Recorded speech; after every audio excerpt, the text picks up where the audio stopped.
You think that you know what they're thinking, but you don't until and that's why we always put out content that says we do this, we do that. Give us a call if you need a contractor. We have a whole Rolodex full of contractors, or not Rolodex anymore. That's like showing my age. We have a phone full of contractors. Yeah. So yeah, and people call me. Someone called me yesterday and said, my family member in Indiana.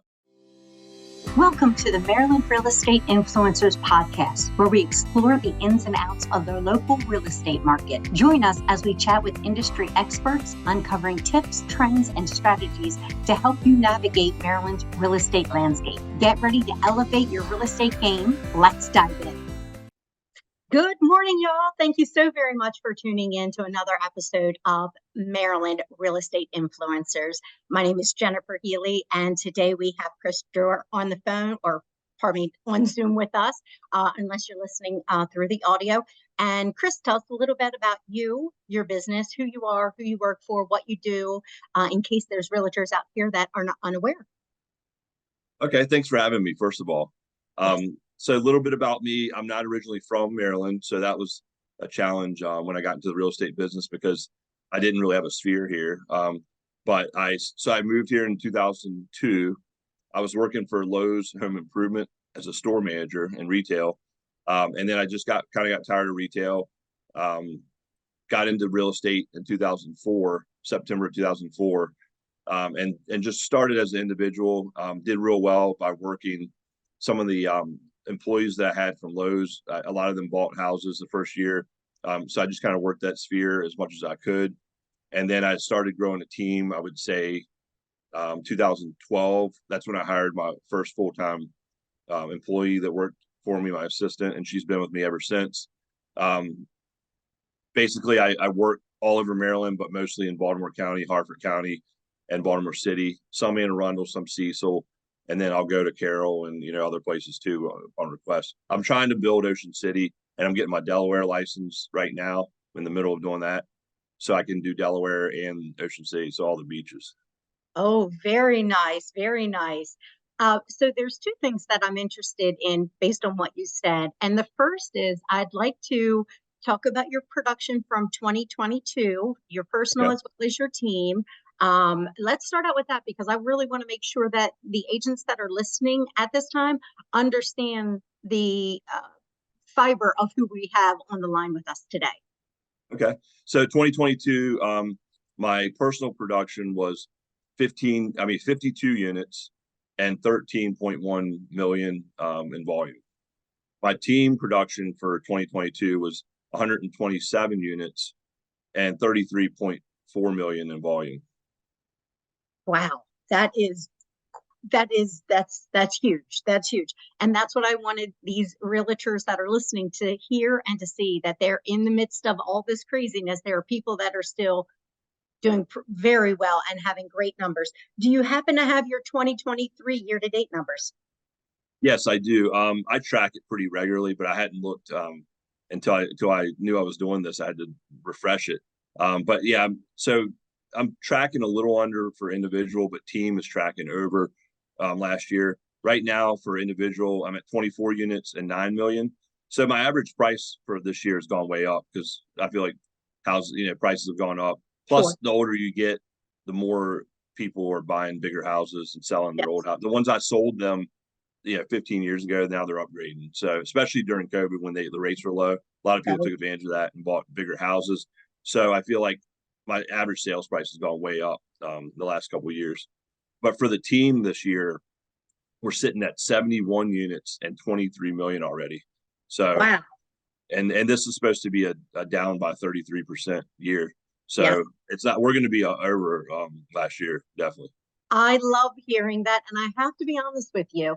You are the first person that second person that I've spoke with that is over their production for last year in this down economy. And that's what I want. That's the whole reason for this podcast, is to shed that light on you, your team, and just to let people know that it is possible when they do the right steps. So my next question to you, if I may, is do you have a daily success plan for you and or for your team that you utilize every day? Is there certain tasks that you do, from the time you wake up to the time that you clock out, per se, that you believe that has led to your success? Yes, I know I do, and I push it on my team. I don't. We have a meeting every Friday. We were having it today at 10. So we do a meeting on most Fridays from 10 to 12, and that's when we check in to see what everyone's done for the week. And then we also go over a lot of things that I'm finding out from different masterminds, talking to different high producing agents. So I do have like a regular check-in weekly, but daily for myself, and I try to impose this on the rest of my team. I've always been, for the last 10 years, I guess I followed Brian Buffini, who's a coach and basically his coaching is centered around sphere of influence. So we make calls, I write personal notes, I deliver pop buys, like, gifts to people's house. And we have a lot of client events. So those are like those are the biggest things that I focus on. And I have charts that tell me for the week if I've done enough, like win the week, win the day. And then also I can have a chart that tells me where I am according to last year and for my goal this year. So for instance, my goal is to write 10 notes a week, personal notes. That's 520 personal notes. I'm tracking over that right now for this year. But last year I hit that. That was my goal last year and I hit it. So I'm trying to do more this year, but we're getting ready to have a big client appreciation party. We did a pizza party for the Super Bowl, and we do the pie party every year around Thanksgiving. So we basically just take care of our past clients. We mail out a lot of different stuff to clients throughout the year. We do birthday cards for their birthday. We do Ravens magnets. We do Orioles magnets. We do calendar magnets. Anything that I know is going to stay on the fridge longer, they won't throw away. And so basically that's what it's all about, I think, is taking care of your past clients. When I first started this business, there were so many houses I went into, and the people said they just bought their house 2 years ago and they're selling it. And I would ask them just as an experiment, like, who was your agent? And some of them didn't even know. Like, wow. They forgot. And sometimes within a year, people forget. Mm-hmm. And to me, I thought that that's never going to happen to me. That's one thing I said from the beginning. That's never going to happen. People are going to have to call me and tell me to stop sending stuff to them. It's going to be the other way around. Correctly, NAR said something like 85 to 87% of people said that they would use their realtor again. And yes. Then 13% actually do.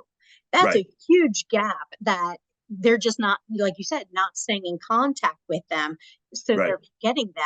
Or maybe they think, oh, this guy helped me buy this house. Maybe he doesn't sell homes. Exactly. I've heard that as well. Yes. Or maybe he helped me. He was a first-time home buyer. Maybe he doesn't do move-up people. Yes. Or maybe he doesn't do luxury homes or waterfront homes. And it's so amazing how people, because they're looking at you through their lens. You right. know, he helped me buy a house. It was a first-time home buyer. Maybe he doesn't do anything else.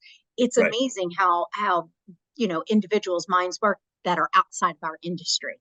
Yes, you think that you know what they're thinking, but you don't and that's why we always put out content that says we do this, we do that. Give us a call if you need a contractor. We have a whole Rolodex full of contractors, or not Rolodex anymore. That's like showing my age. We have a phone full of contractors. So, yeah. And people call me. Someone called me yesterday and said, my family member in Indiana wants to buy. So the son wants to buy the house from the parents, and they want to do a 0% owner financing loan, which you can't do. So I'm told by an accountant, there's a minimum percent, because then it's like you're going away, like you're beating the taxes on a gift, because mm-hmm. You're actually giving it to them really at 0%. I'm not sure. I have to validate that. So I had him talk to an accountant. So I referred him to someone, because I'm not the expert on that. But at least right. He called me I'm the information hub. Like, I'm the person, the center of the hub, where he calls to get information about other stuff. And that's what you want to be. You want to be that point of reference for everything. Yes. And then you just refer it out, because you have plenty of partners that you meet along the way, like lenders and title companies and accountants, lawyers, whatever we need, we have. So and then when they trust you, they're going to refer you and they're going to use you again. But if they can't remember you after a year, that's a big disservice. Oh, yes. So when you go in and you're working on your daily success plan, like, if you will, Monday through Friday, or whatever your work week looks mm-hmm. like, that you're working on your business and not in it. because I Right. would assume in your business is showing homes or writing offers or things like that. What are you doing? Do you have like you said 10 letters you like to write a week. Yes. And I understand now, are you just trying to make sure that gets done by the end of each week, or are you trying to knock it out at one a day, one and a half, if you will, a day and knock those out? Or how do you manage them? Or do you just pull up what's in your computer system, and does your computer system somehow tell you who to write the notes to, or is it people you're running into? Okay, that's a good question. I kind of wing it as far as I don't do like some people wake up and write four every day. Friends like other people that follow Brian Buffini and other like different CRM programs. They will do it like the religious. I'm not that kind of person. Like I Okay. can't. So what I do is I'll do them sometime during the week. I might do all of them one day. I might Hmm. do a couple a day.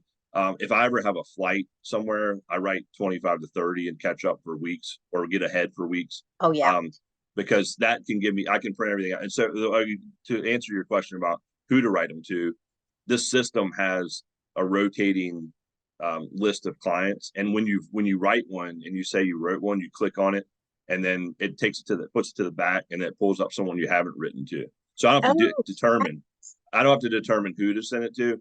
It tells me who I've contacted most recently, who I have. And it just comes up with a name.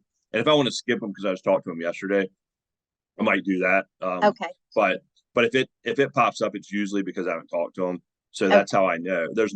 I don't have to worry about like deciding that on my own. It's already pretty much predetermined and gives me an idea who to do it for. Now, And is then this as far Brian as like, Buffini system?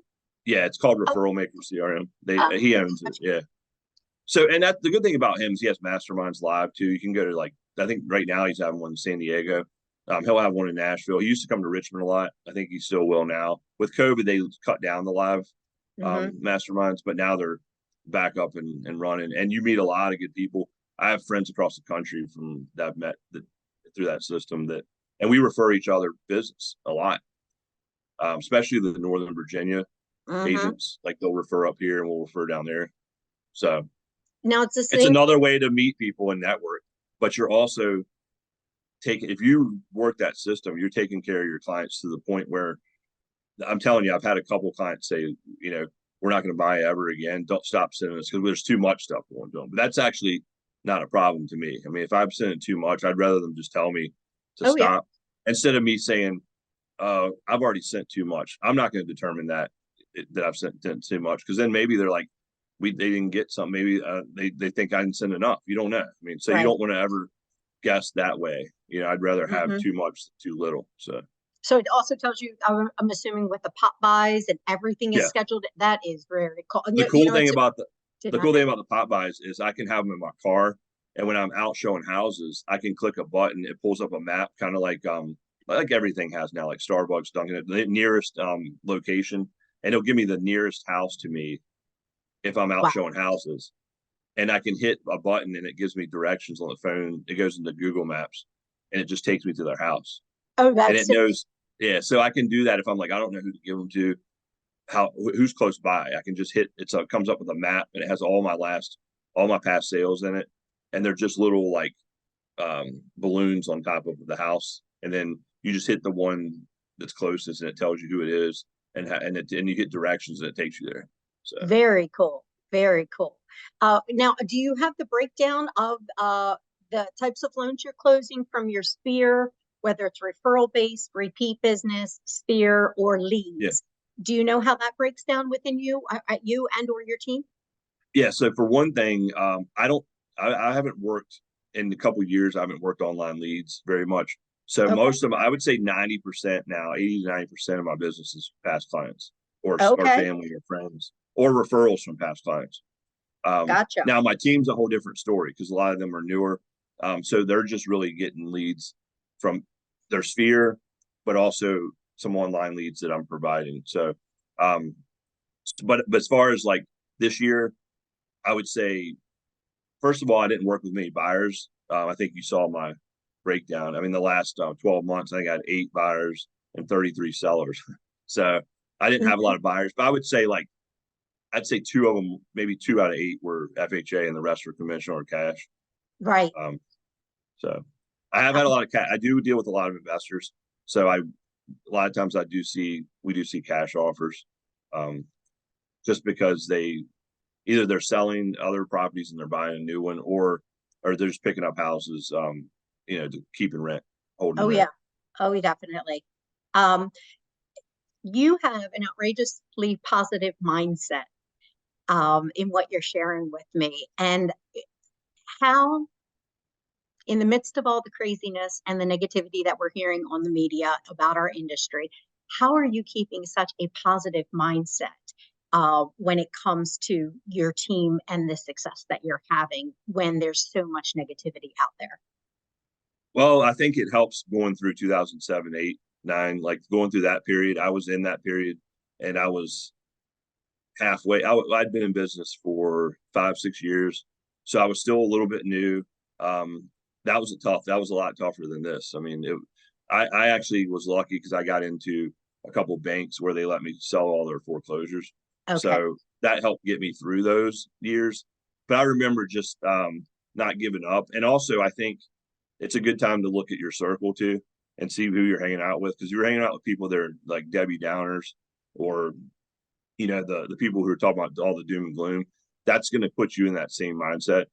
So we have a good office here with a lot like top producers, and Mm-hmm. none of us are going to give up, and none of us are talking about what's bad. We're only talking about what we can do that's good. And once you get in that mindset every day, and I share that with the team, it's tough sometimes because the newer agents are used to the last couple of years where it wasn't as hard to get business. So now they're having to get business and they're frustrated, but you just got to keep going, because what you do today is not going to give you business tomorrow. It's going to be a couple months out. Yeah. But if you stop, you're going to be way behind. So Yes. So true. So true. You had mentioned that some of the agents on your team, not you, are dealing with some online leads. yeah, Which of the online leads are you seeing that's working in 2023 in this market? it's kind of crazy because it fluctuates. We've Okay. always had a small campaign on Zillow, just a small one, as far as just because it's steady. That's where people go look for house. I mean, people are Sure. looking. I have a website that I've used forever, and I'm getting ready to redo it just because I want to. I'm not because of the website, because I don't even think many people now search homes on agents' websites. Right. I think they search on whatever out Zillow, Redfin, wherever they can find it easily, whatever pops up in Google first. Mm-hmm.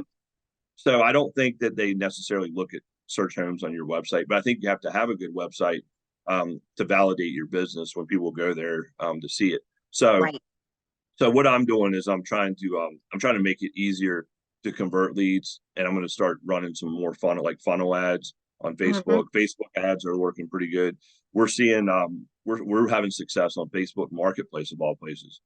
We're putting our listings and Nice. stuff on Facebook Marketplace. It works better with the lower end houses, but we're getting leads. We're getting people without a realtor.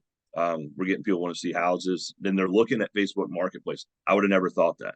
Wow. We That's yeah very we interesting. it's kind of untapped. I just let it out in the bag now, but it's kind of untapped because that we've been doing it and we've seen pretty good success, but we don't see a lot of listings on there. I also use like places like LinkedIn and Twitter and Instagram for my listings. Like I post my listings there, where a lot of people don't do that.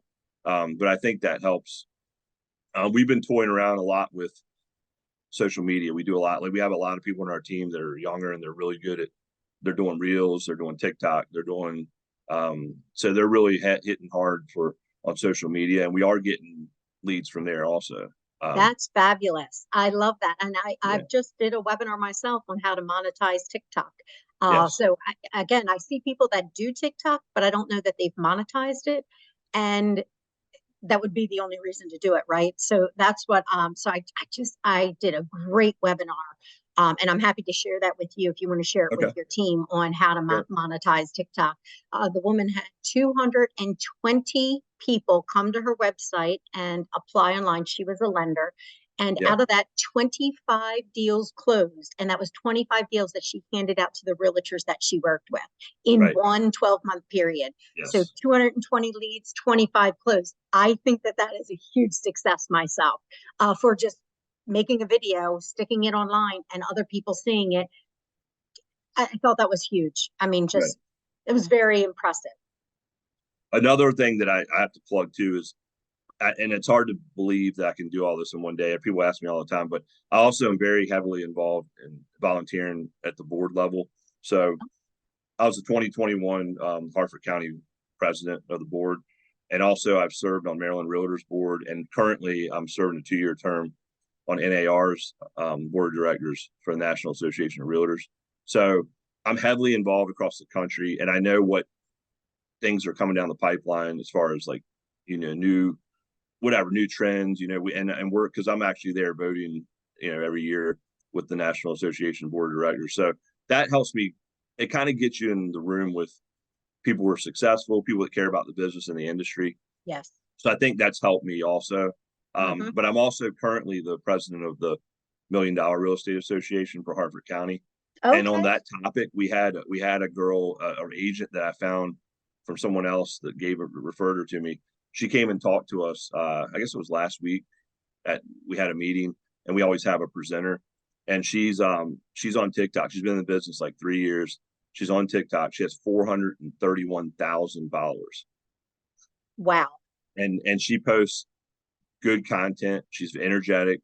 And she told me that she started a team, and this is like after a year or two in the business. She started a team because she had 14 buyers at once through TikTok.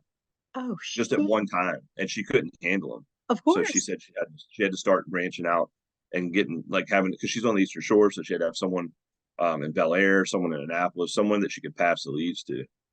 Oh, so it's out there. It's and she said, with the beauty of it, she said, is people don't interview her because they've been watching her for months on TikTok, so they know her personality.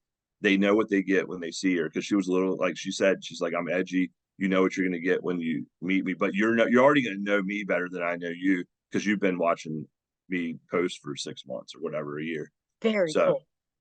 So that's the thing about it. You have to stay consistent on social media, and you have to be genuine, like who you are. You can't try to be someone different, because that's going to show when they meet you. So you just have to be who you are, and try not to. You don't want to try to be something you're not. And just post content. People want to hear content about real estate. They want to learn. They want to see what you do, what you do outside of real estate. Oh, absolutely. They like to see all that stuff. So that's the key to social media, I think, is just having 3 levels, like your hobbies and interests, your personal life and your professional life all together. So it's like a photo album. Back when we used to have photo albums, and what would you put in a photo album?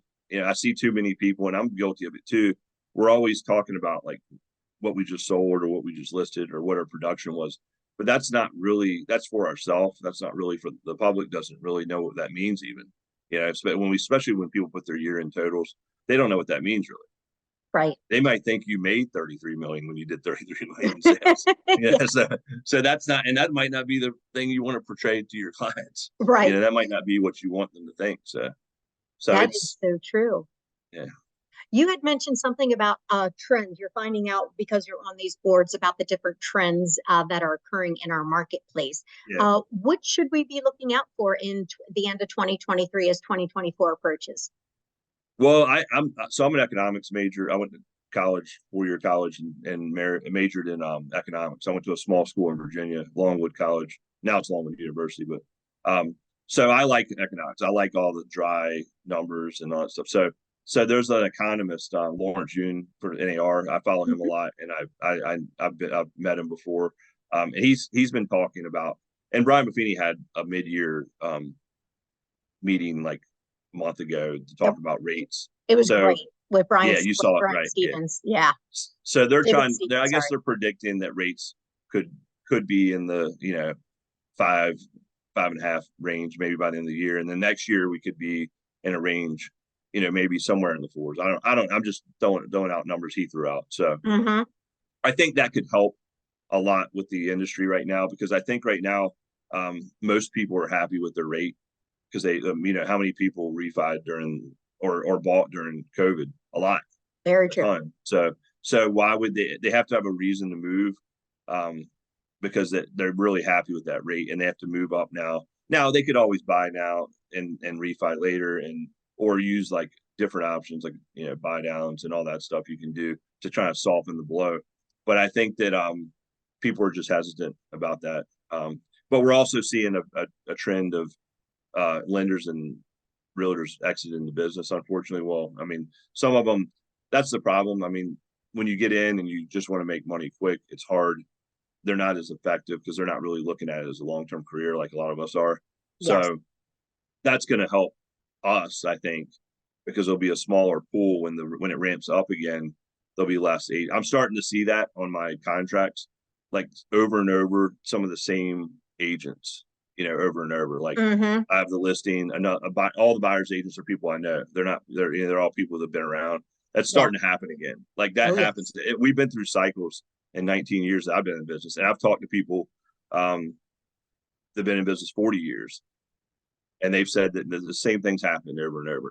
They haven't quite seen it this crazy because COVID was a really artificial market. So it's really hard to predict, and not something there's no precedent for it. So I get that. Is there any new technologies that you're utilizing at this time that's been helpful in the last 12 months of this business at all? Yeah, I mean, when it gets like a little bit slower, I don't sit around. That's what a lot of people do. They sit around and they're like, "Oh, I'm going to go on vacation. I'm going to do this." I try to do all of my catch up on education, masterminds. So I've been in all of these like masterminds on AI. I mean, it's amazing what you can do with it, with the AI stuff. Awesome. I've been looking at like how to get leads through Facebook ads by setting up like lead funnels, stuff that I haven't had a chance to do in the past. I'm looking at boosting my followers on Instagram. I'm working with a coach on that. So all that kind of stuff is me catching up. When I'm too busy to do it, I get behind, and everything's great because business is going. But I want to set myself up for when it ramps up again, and I want to do it while I have time. So that's what I've been really trying to focus on right now. I love that. I use AI every day. Every day. It helps me create posts, especially for LinkedIn, because I'm not a huge LinkedIn individual myself, and I'm just learning the platform and learning about impressions and learning who will be on there to actually respond and engage with me. It's a different platform completely than other social media, and I'm learning that, and AI helps to create that engagement and to create that post. You still got to read through it. You still got to make changes to it. It's not perfect, but at least it gets you started, and I feel like it gives you a good basis. And I'm having a lot of results, so I'm really pleased with my results.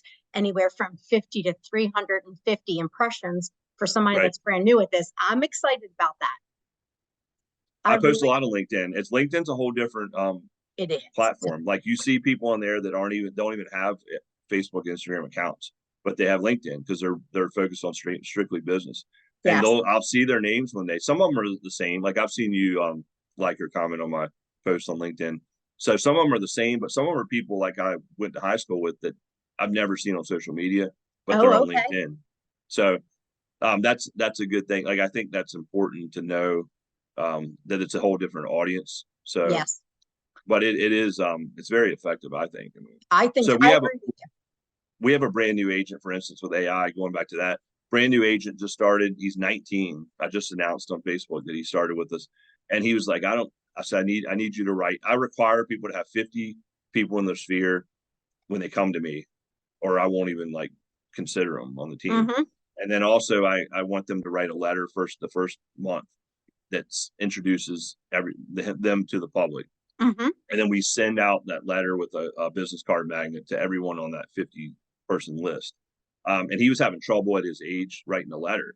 So he went on Chat GPT and he wrote, I'm a young real estate professional that just started, write a letter to my sphere. And we had to alter it, but it was great. It was like it said like, I have fresh perspective on the market. So it really gave some positive points for someone who's brand new and young. Absolutely. And one thing, I don't know if you've done this or not, but you can actually put it in the voice of Brian Buffini. I've seen that. Yeah. Oh my God, it changes the whole the way that it conveys the message. It is so cool just to watch that and to see how they would do it a little bit differently than you or I would do it. I'm very excited. We played around with it a lot. And even if it writes something that's way too long, you can say summarize cut by 1/2, and it doesn't. Yes, It's crazy. It's it's insane. great. Or if there's a section you like, section A, you can say elaborate on section A. It's nuts how crazy intuitive it is. It is. I But love it. it saves a lot of time to get just to get you to brainstorm, because sometimes Oh you're yeah, burnt out and you're trying to come up with content and you need content and you just can't do it some days, and it takes a lot of time. And that's why people get frustrated creating content, because they don't have time to do it if they're not using any kind of tools. They're just doing it from scratch. sure. So Exactly. it's definitely a big help. It's not everything, but it's a good help. So Yeah. Well, in the last 4 minutes, I've got two things that I'd like to ask you. One is the goals for you and your team, whether they're production goals or if there's goals in what you want to do to grow the team or certain things, maybe a contract a day, whatever it is. Do you have goals for yourself and or for your team? yeah, it's weird because I do business planning every year, and then we also look quarterly at, like, do a look back quarterly. And what I said last year was going to be my goals didn't really turn out to be my focus. It was because it was all production related, and I found myself first of the year this year. I went to Fort Lauderdale for a sales training, and this changed my whole year. I think it was in January, and it was Bill Pipes and John Sheplack. They're really like world renowned leaders and trainers for sales, and they really they hit you between the eyes. There's no sugarcoating, and they made us do a lot of face-to-face, like, role playing. So we've been doing a lot of that now on our team. But just back to the basics, picking up the phone and calling people, and having really good scripts that can help you convert leads or even get leads. So that, and then I grew and then they said, if you're a team leader, not growing your team, you're crazy, because you're going to need a wide scope of people to survive the market. Because if someone has a bad month, someone else will have a good one and make up for it. And that's been exactly true for my team.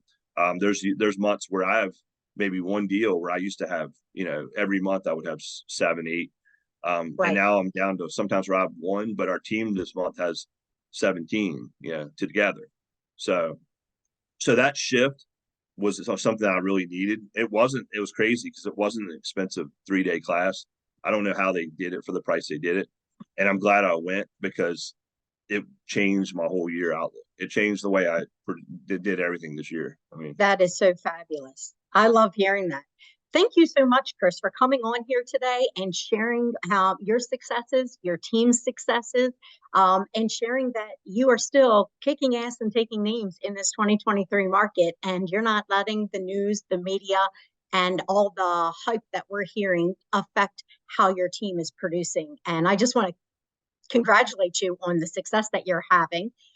If somebody is interested in either knowing more about you, knowing more about your team and the inner workings of your team, maybe they're even interested in joining your team, how would you like them? Would you like them to contact me and me contact you, or would you be open to sharing your contact information?